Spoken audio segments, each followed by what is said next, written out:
안녕하세요. 오늘부터 여러분과 건강운동관리사 대비해서 이제 병태생리학 강의를 맡게 된 이재정입니다. 저는 현재 메디플러스 대표로 재직 중에 있고요. 그리고 의료기사 파트에서 지금 해부생리학 강의를 하고 있어요. 그래서 우연치 않게 또 저한테 좋은 기회가 찾아와서 이번에는 건강운동관리사 파트에서 이제 병태생리학으로 여러분을 만나 뵙게 됐는데요. 저랑 함께 이제 필기시험 보실 때까지 쭉 같이 공부하시면서 이제 좀 어려운 부분들 미리 좀 맛 좀 보고, 아니면 이제 작년에 기출됐던 문제들 중에서 이제 조금 눈여겨봐야 될 문제들 풀어보면서 이번 시간 진행하도록 하겠습니다. 뭐 학교에서 수업 들으실 때 흔히 OT라고 하셨던 부분도 오리엔테이션이라고 생각하시면 되시겠어요. 일단은 병태생리학 저희 이제 교재 목차인데요. 저희 건강운동관리사 시험 공지가 있죠. 거기에 나온 목차대로 이제 쭉 짜봤고요. 그리고 이제 좀 그 목차들이랑 다른 점들, 좀 저희 교재만의 특별한 점들을 좀 설명을 해드리자면, 좀 어려운 파트들이 있어요. 심혈관계라든지 호흡기계라든지 척추라든지 아니면은 신경계라든지 이런 부분들에 개요를 좀 넣어놨어요. 심혈관계는 어떻게 구성이 되어 있고 어떤 역할을 하는지, 그리고 호흡기계에는 뭐 어떤 구성물들이 있고 어떤 역할을 하는지, 마찬가지로 척추랑 신경계 역시도 어떤 구성물들이 있고 그 구성물들이 어떤 역할들을 하고 그런 정상적인 범주들을 알아야 이런 질환들이 이런 게 잘못됐을 때 이런 질환이구나 라고 이렇게 빠르게 캐치할 수가 있기 때문에, 이런 개요들이나 노멀한 정상적인 상황들을 제가 강의 중에도 설명을 드릴 거예요. 그래서 보시면은 일단은 기본적인 질병 과정이라고 해서 질병의 기전, 뭐 염증이라든지 이런 기전이라든지 아니면은 신생물과 암, 양성종양, 악성종양 구분하는 법이라든지 이런 것들을 설명드릴 거예요. 매년 여기서 이제 한 문제, 많이 나오면 한 문제, 안 나올 때도 있고 많이 나오면 이제 한 문제씩 이제 출제가 되는 경향이고요. 그 다음에 이제 심혈관계 질환 해서 이제 저희 심혈관계라고 하면은 보통은 원래 해부생리학적 파트에서는 심혈관계라고 하는 표현보다는 순환기계라는 표현을 많이 써요. 몸에서 순환의 역할들을 하고 있는 저희 이쪽 파트 챕터 2에서 나오는 심장이라든지 혈관이라든지 여기에 포함시켜서 림프계통까지 포함을 시켜서 해부생리학 쪽에서는 이제 순환계라고 하고요. 순환계 중에서도 특별하게 심혈관계만 건강운동관리사에는 출제가 되게 됩니다. 그래서 심혈관계 개요에서 저희는 뭐 심장이라든지 동맥과 정맥에 대해서 저희가 배울 거고요. 그 다음에 이제 부정맥, 그 다음에 관상동맥질환, 고혈압, 심부전, 여기는 파트별로 한 문제씩 매년 문제가 출제되고 있어요. 뭐 간혹가다 한 문제씩 빠뜨리는 해도 있는데 대부분은 한 문제씩 출제되고 있으니까 이 부분은 굉장히 중요하겠죠. 그래서 챕터 2 중요하다고 한번 체크를 해주시고요. 그 다음에 챕터 3 호흡기계 질환은 이제 저희가 숨을 쉬는 호기, 흡기, 이렇게 숨을 쉬는 폐라든지 기도, 이런 부분에 대해서 공부를 하게 될 거고요. 그 중에서도 이제 질환에서는 이제 COPD, 만성 폐쇄성 폐질환이라든지 천식과 기흉에 대해서 이제 배우게 될 겁니다. 근데 천식과 기흉은 매년 한 문제씩 좀 번갈아 가면서 출제되는 경향이고요. 그 다음에 COPD도 매년 한 문제씩은 빠뜨리지 않고 나오고 있는 추세세요.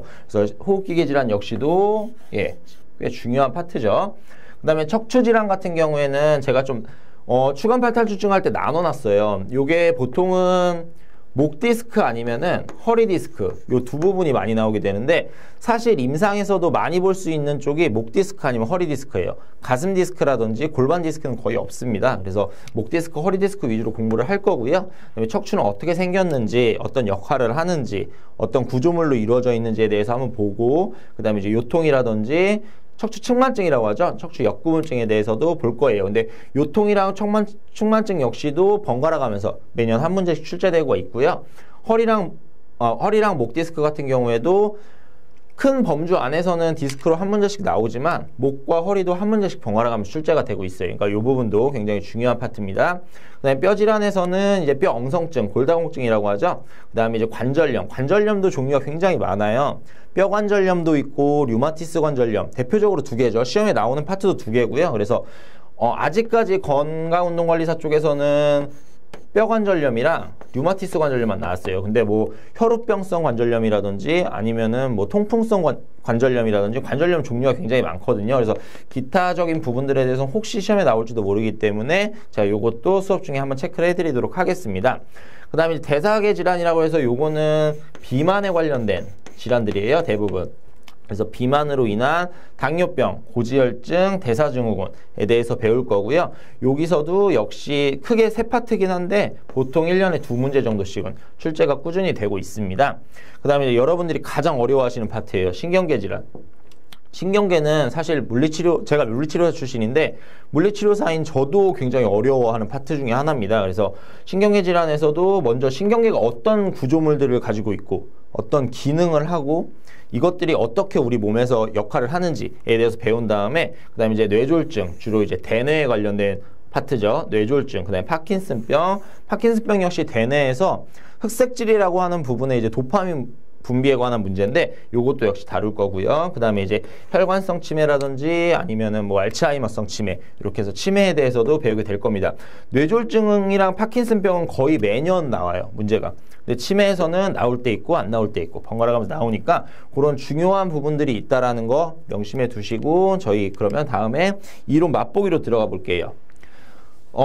일단 병태생리학을 왜 배울까에 대해서 좀 고민을 해보셔야 되세요. 사실 제가 건강운동관리사 문제들을 접하면서 느낀 게 뭐냐면 일단은 물리치료사 파트랑 겹치는 부분들이 굉장히 많아요. 건강운동관리사 파트가. 근데 그 중에서도 건강운동관리사 준비하시면서 어려워하는 파트, 운동생리학이라든지 기능의 부학, 그 다음에 뭐 운동상해, 그리고 병태생리학 이런 파트들은 물리치료사 쪽 파트랑 굉장히 겹치는 부분들이 많아요. 그래서 여러분들이 조금 더 깊이 있게 공부하셔야 되고 조금 더 어려워하시는 과목들이라고 생각을 해요. 병태생리학도 마찬가지로 말 그대로 병의 형태, 그게 병태거든요. 병의 형태, 이 병은 어떤 형태를 가지고 있는지 병의 형태와 그 병의 생리학적 부분들을 공부하는 파트예요. 그렇기 때문에 이 병이 어떤 증상들을 보이는지, 어떤 형태인지, 그리고 이 병이 생리학적으로 어떤 효과들을 불러일으키는지에 포커스를 맞춰서 공부를 하셔야 돼요. 그래서 보시면은 뼈관절염과 류마티스 관절염을 비교하는 문제가 매년 한 문제씩 나와요. 비교뿐만이 아니라 다음 중 뼈관절염에 대한 설명으로 틀린 것은, 아니면 다음 중 류마티스 관절염에 대한 설명으로 틀린 것은 이라고 해놓고 사이사이에 이런 보기들을 하나씩 넣죠. 그러니까 어쨌든 이 두 가지를 완전히 비교할 수 있으면은 매년 한 문제씩 맞출 수 있다라는 얘기예요. 그래서 보시면은 뼈 질환에서 관절염 파트에 속하는 내용들이고요. 뼈 관절염 먼저 볼게요. 뼈 관절염은 가장 중요한 게 체중 부하예요. 키포인트 단어가. 류마티스는 여기 나와 있진 않지만 자가 면역 질환이에요. 이게 무슨 말이냐면 뼈 관절염 같은 경우에는 체중 부하에 걸리는 관절에 많이 발병을 해요. 그러니까 많이 쓰면 쓸수록, 무거운 물건들을 많이 들면 들수록, 내 체중이 많이 나가면 나갈수록 내 체중이 걸리는 관절에 많이 발생하는 질환이라는 거죠. 그래서 요거는 퇴행성 질환이에요. 쓰면 쓸수록이니까. 근데 류마티스 관절염 같은 경우에는 유전적인 요소가 커요.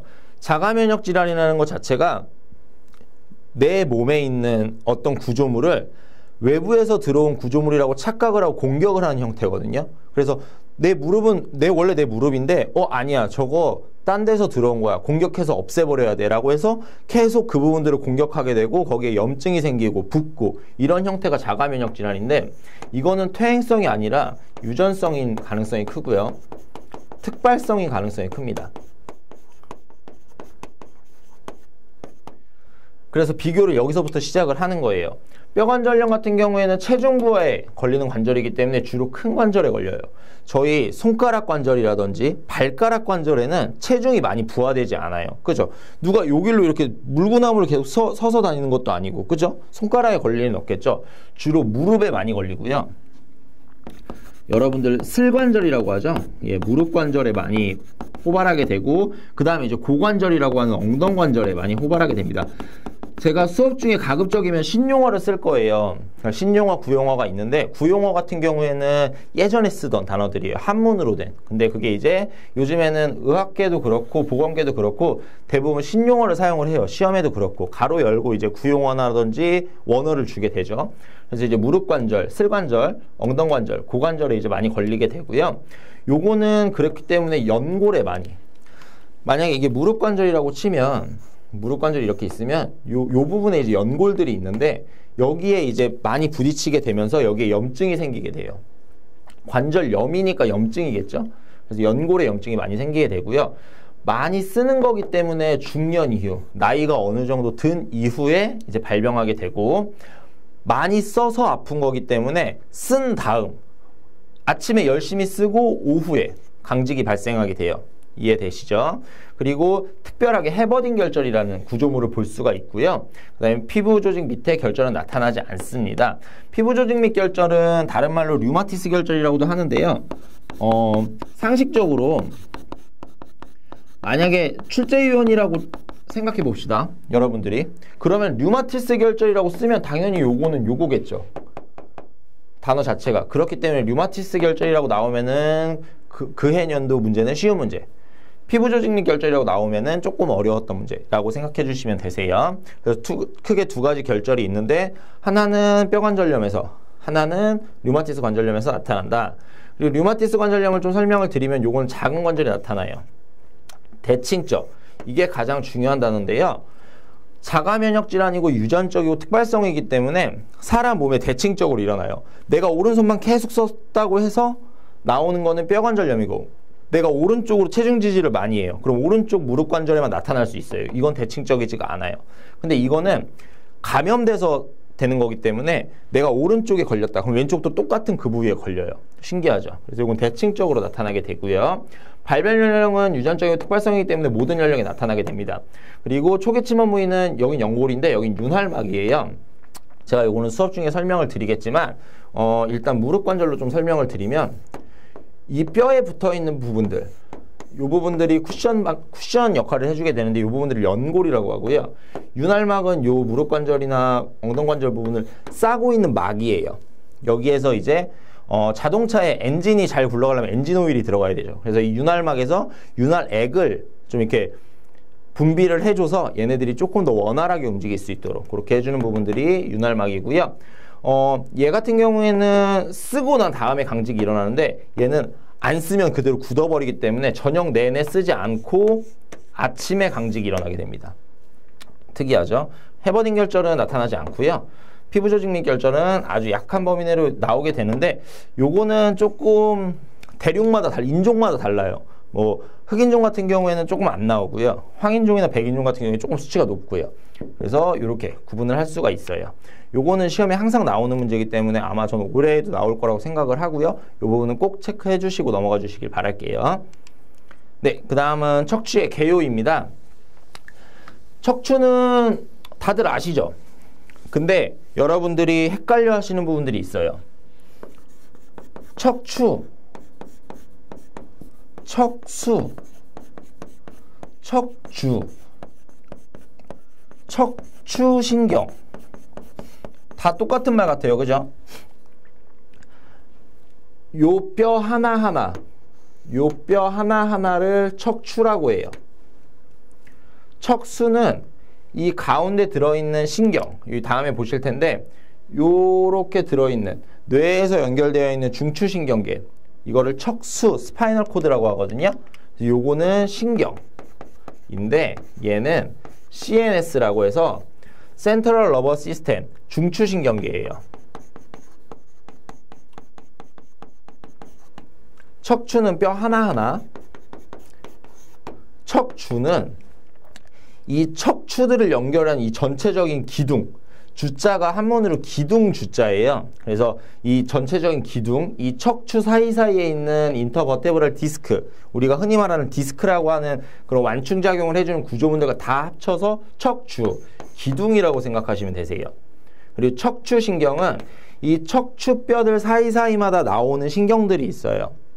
그거를 이제 말초신경이라고 하는데, 이거를 이제 PNS라고 해요. 이게 말초신경. 해서 이렇게 용어 구분을 좀 해놓고 들어가 주셔야 조금 덜 헷갈리세요. 강의를 들으실 때도. 보시면은 이제 서비컬 버테브라라고 해서 경추죠. 구용어로. 목뼈라고 하는데요. 신용어로. 목뼈 같은 경우에는 총 7개로 이루어져 있어요. 디스크가 호발하는 부위인데 두 번째로 호발하는 부위예요. 그 다음에 소라스 버테브라라고 해서 등뼈가 이제 그렇게 호발은 안 하는 부위예요. 디스크가 많지는 않은 부위고요. 그 다음에 이제 룸바, 허리뼈라고 하죠. 요추, 여기 5개인데 여기에서는 가장 많이 호발하게 됩니다. 디스크가. 그 다음에 이제 세크럼이나 코식스 같은 경우에는 여긴 디스크가 없어요.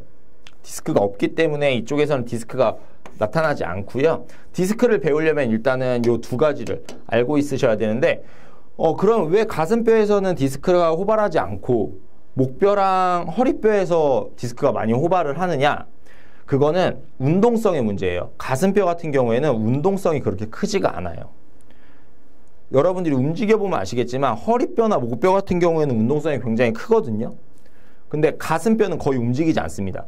이거 움직이는 거잖아요. 아니, 이건 허리뼈가 움직이는 거죠. 가슴뼈가 움직이려면 몸을 앞으로 뒤로 요 정도가 다예요. 지금 우리가 몸을 돌릴 때 살짝 이렇게 돌릴 때도 대부분은 허리뼈가 운동을 하게 됩니다. 그래서 운동성이 많은 부분들이 디스크가 호발되는 부위인 거고요. 그래서 이렇게 비교를 해주고 넘어가 주시면 될 것 같아요.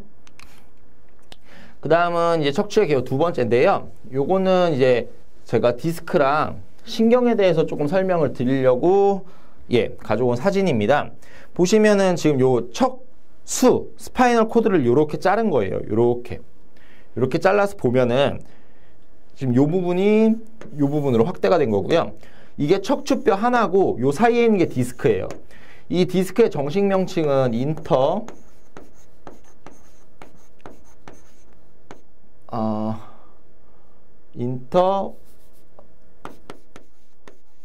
버테브라 디스크가 정식 명칭인데, 인터는 어디 사이라는 뜻이고요. 버테브라는 척추뼈 하나예요. 척추뼈 하나하나 사이에 있는 디스크다 라고 해서 줄여서 디스크라고 말하고요. 우리는 추간판이라고 하죠. 그래서 이 디스크들은 역할이 뭐냐면 척추뼈 하나하나 사이사이에서 쿠션 역할을 하는 거예요. 우리가 어디서 높은 곳에 뛰어서 내려왔을 때 쿠션 역할. 이게 맞는 표현인지 모르겠는데 자동차에 쇼바라고 있을 거예요. 자전거에도 쇼바라는 게 있고, 그 쇼바의 역할이 뭐예요? 충격을 흡수해주죠. 완충해주죠. 그런 역할이라고 생각하시면 되세요. 그래서 이 디스크에서 이제 충격을 흡수를 해주고 1차적인 것, 그리고 이런 척추뼈들이 이 척수, 중요한 중추신경을 보호하고 있습니다. 그래서 보시면은 이 디스크도 척수랑 되게 인접해 있죠. 잘 보호해주고 있는 거예요. 그래서 이 척수를 떼서 보면 지금 여기가 프론트 앞이고 이쪽이 백이에요. 그러니까 이쪽이 지금 뒤고 이쪽이 포스테리어 뒤쪽이고 이쪽이 안테리어 앞쪽인데, 보시면은 대부분의 운동에 관련된 뇌에서 명령을 내리겠죠. 야, 너 저거 이렇게 해서 뻗어. 야, 너 판서해. 라고 해서 지금 판서를 제가 하는데, 이렇게 운동을 할 수 있게 해주는 부분들이 앞부분이에요. 이쪽들이 모터 파트고요. 아이고, 죄송합니다. 모터 뉴런이라고 해서 모터 파트고, 이 뒷부분이 센서리 파트예요. 감각을 느끼는 거죠. 누가 날 꼬집었어. 아파. 라고 해서 이 감각이 뇌까지 올라와야겠죠. 그래서 요 루트를 타고 뇌까지 올라가는 거예요. 뒷부분이 센서리 파트, 앞부분이 모터 파트가 되겠습니다. 이게 척수예요. 지금 척수의 단면을 잘라서 보여드리고 있는 거고요. 그 다음 보시면은 이제 디스크인데, 아까 보셨듯이 디스크 뒤에 뭐가 있었어요? 척수가 있었죠.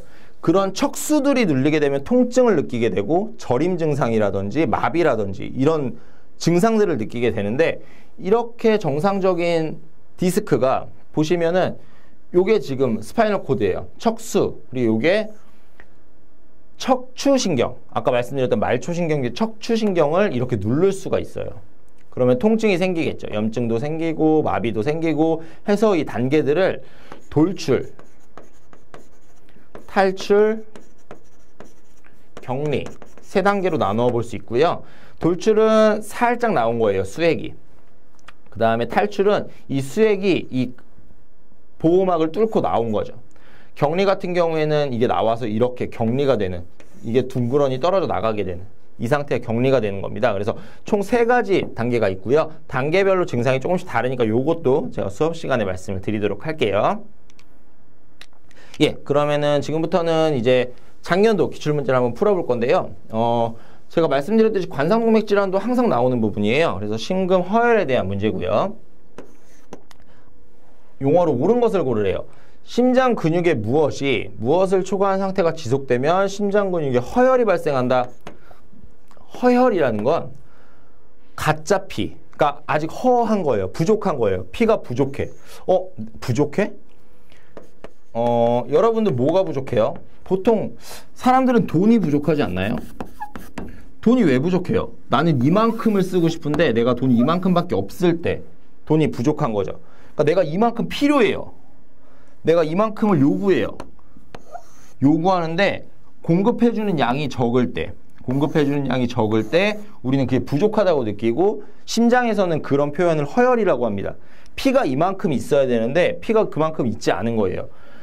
요구량은 많은데 공급량이 적을 때를 허혈이라고 얘기를 하게 되고요. 즉 관상동맥의 혈류가 어떻게 될까요?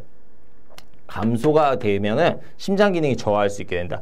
요거는 사실은 이게 문맥상으로만 알고 있어도 풀 수 있는 쉬운 문제였어요. 그죠? 근데 이제 허혈의 정의를 말씀드리기 위해서 제가 이 문제를 골랐고요. 산소 요구량보다 공급량이 적을 때 나타나는 걸 허혈이라고 하게 됩니다. 그래서 답은 2번이 되겠고요. 요거 많이 틀리셨을 거예요. 요거 작년에 시험 보신 분들 많이 틀리셨을 거예요. 사실 내분비계, 그러니까 호르몬에 관련된 문제들이 그렇게 많이 출제가 안 되다가 요즘 많이 출제가 되는 추세인데, 내분비계통은 호르몬 이름들을 다 외워야 되기 때문에 좀 힘들 수도 있어요.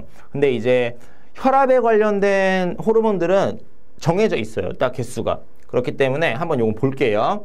요거 기출문제 6번이었고요. 일단 혈압이 저하하게 되면, 내 몸에서 혈압이 떨어지면 신장에서 레닌이라는 물질을 방출하게 됩니다. 그럼 이 레닌은 간에서 방출되는 안지오텐시노겐이라는 물질에 영향을 줘서 안지오텐신1으로 바뀌게 되고요. 폐에서는 AC라는 호르몬을 방출하게 돼서 안지오텐신2로 변경하게 됩니다. 이 안지오텐신2는 두 가지 루트를 통해서 영향을 주게 되는데요. 하나는 혈관을 수축시키는 영향을 해요. 혈관이 수축되면은 혈압이 올라가겠죠. 그쵸? 차가 막히는 거니까. 그래서 혈압이 상승하게 되고, 그 다음에 안지오텐신2는 다시 부신피질로 가서 알도스테론이라는 물질을 분비할 수 있도록 도와주게 되고요. 요거는 신장에 가서 나트륨을 재흡수시켜서 역시 혈압을 상승하게 됩니다. 대부분 여러분들이 들어봤던 혈압 관련된 호르몬들은 다 한 번씩 들어보셨죠? 레닌, 안지오텐시노겐, 안지오텐신, 안지오텐신2, ACE, 그 다음에 알도스테론 다 들어보셨을 거예요. 근데 여러분들이 못 들어본 게 하나 있어요. 심방, 나트륨, 이뇨펩타이드. 이거는 심장에서 나오는 호르몬이에요. 내분비계 중에. 유일하게 심장에서 방출하는 호르몬이고, 요거는 줄여서 AMP라고 합니다. 얘 역할이 뭐냐? 혈압을 떨어뜨리는 역할을 해요. 유일해요. 혈압을 떨어뜨리는 우리 몸속에 있는 호르몬? 아마 제 생각엔 시험 문제가 조금 어렵게 나오면은 다음 호르몬 중에 역할이 다른 하나를 해서 요게 넣을 수도 있겠죠. 충분히 나올 가능성이 큰 호르몬이에요. 그래서 이런 것들도 제가 수업 시간에 다 기전이라든지 이런 거에 대해서 말씀을 드릴 거예요. 그래서 답은 일단은 3번이고요. 요런 호르몬도 있다더라 정도만 알고 계시면 좋을 것 같아요. 마지막 문제입니다. 작년 10번 문제고요. 신경계 중에서 파킨슨병에 대한 문제예요. 파킨슨병 얘기는 많이 들어보셨죠? 미국의 유명한 권투 선수죠. 알리. 나비처럼 날아서 벌처럼 쏜다라고 하는 그 알리가 걸린 병이 파킨슨병인데, 한번 너튜브죠. 너튜브에서 검색 한번 해보세요. 알리 파킨슨병. 그러면은 영상으로 보면 확 와닿을 수 있어요. 아, 저 사람이 저렇게 움직이는구나. 저런 식으로 행동을 하는구나. 걷는구나. 이런 걸 보시면은 웬만한 문제들이 나왔을 때 증상에서는 다 맞힐 수 있을 거예요. 그러니까 너튜브에서 꼭 저희 본 강의 듣기 전에 약속해요. 너튜브에서 알리 파킨슨병 이렇게 검색 한번 하고 보고 오시길. 이렇게 보시면은 아시게 될 거고, 일단 파킨슨병은 운동 경로, 피질 척수로랑은 상관이 없어요. 대뇌에 있는 흑색질, 특히나 흑색질에 있는 곳에서 도파민이라는 물질을 분비하게 되는데, 그 도파민의 세포가 수가 줄어서 그럴 수도 있고, 아니면은 이상 현상으로 인해서 이제 뭐 리셉션에서 잘 못 받아서 그렇게 될 수도 있고, 그래서 그렇게 발생하는 질병이지 척수로, 트랙과는 상관이 없습니다. 피질 척수로는 뭐냐면은 피질, 척수로 이렇게 나눠서 보시면 되는데, 피질은 우리 대뇌 겉질을 말해요. 대뇌 바깥쪽에 있는 층, 그 피질의 대뇌 피질과 척수, 우리 배웠죠. 스파이널 코드. 스파이널 코드를 연결해주는 랜선, 전선이라고 생각하시면 되세요. 그래서 그 트랙이고요. 이건 아니고요. 가장 대표적인 특징인데 동작 처음 시작할 때 어려움이 있다. 이게 레스팅 트레머라고 그래요. 트레머, 떨림, 증상은 수의적 운동 시 사라지고 쉬고 있을 때 떨림을 많이 해요. 이걸 레스팅 트레머라고 대표적인 4대 증상 중에 하나입니다. 레스팅 트레머. 예, 대표적인 증상이고요. 그 다음에 아까 설명드렸듯이 도파민 때문에 이제 발병하게 되는 건데, 이 도파민은 BBB라고 해서 블러드 브레인 베리어라고 해서 혈관이랑 대뇌랑 막고 있는 벽이 있어요. 장벽이. 왜냐면은 만약에 내가 혈액으로 뭐 세균에 감염이 됐어요. 근데 뇌는 너무 중요한 곳이기 때문에 아무 물질이나 투입을 시켜줄 수가 없어요. 그렇기 때문에 베리어라고 해서 장벽이 있는데, 여기서 웬만한 물질은 다 걸러서 못 들어오게 막습니다. 그 중에 도파민도 못 들어가요. 그렇기 때문에 도파민이 부족해서 걸리는 질병이니까 도파민을 투여해주면 되지 않아? 라고 했는데, 도파민을 투여해도 그 장벽을 뚫어서 넘어갈 수가 없기 때문에 도파민을 투여하는 게 아니라 전구물질인 L도파를 투여를 합니다. L도파를 투여를 해서 BBB를 통과를 시킨 다음에 뇌에 갔을 때 L도파가 도파민으로 변경이 되게 되죠. 그래서 이게 아직까지는 가장 좋은 치료법이라고 소개가 되고 있어요. 파킨슨병에서. 그래서 L도파를 투여하는 겁니다. 도파민을 투여하면 어차피 BBB에 막히기 때문에. 그리고 신경 전달물질인 도파민의 과다 분비로 근진도가 증가하나요? 아니죠. 도파민의 감소입니다. 그다음에 자율신경의 기능장애가 나타나요. 예, 대표적인 증상이고요. 일부 환자에서는 치매가 동반될 수 있습니다. 그래서 답은 3번이고요. 대부분의 뇌질환 같은 경우에는 치매가 동반될 수밖에 없어요. 왜냐면은 그냥 멀쩡한 사람들도 움직임을 제한하고 한 달, 2달 정도 놔두면은 다 치매 와요. 왜냐하면 뇌가 정상적으로 작동을 하지 않기 때문에. 그렇기 때문에 이런 거는 예, 상식으로 알고 계시면 좋으세요. 그래서 자율신경의 기능장애도 당연히 나타나게 되죠. 그래서 정답은 3번이고요. 이렇게 해서 저희 이제 맛보기 문제까지 3문제 이렇게 풀어봤어요. 저희 이제 본 강의에서는 아마 기본적인 질병 과정 해서 이제 염증부터 시작을 하게 될 건데, 저희가 이론 10강, 그리고 문제풀이 기출문제 5강, 그리고 모의고사까지 합하면은 저희가 한 18강 정도 이렇게 해서 만나보게 될 것 같아요. 그러니까 저희가 올해 이제 강의 준비하면서 저희도 준비를 많이 했고, 여러분들이 합격하실 수 있도록 또 난이도도 약간 조정이 된다라는 얘기들이 있어서 아마 지금이 건강운동관리사를 도전하시는 적기가 아닐까라는 생각을 하게 됩니다. 저희 메디플러스 여러분들 위해서 이제 강의 준비 정말 열심히 했고요. 여러분들이 이제 혼자 공부하기 힘드시다면, 아니면 조금 더 효율적으로 공부하고 싶으시다면 저희와 함께 그렇게 준비하시는 것도 좋은 방법이 되지 않을까 싶어요. 예, 그러면 저는 이제 본 강의에서 다시 찾아뵙도록 하겠습니다. 감사합니다.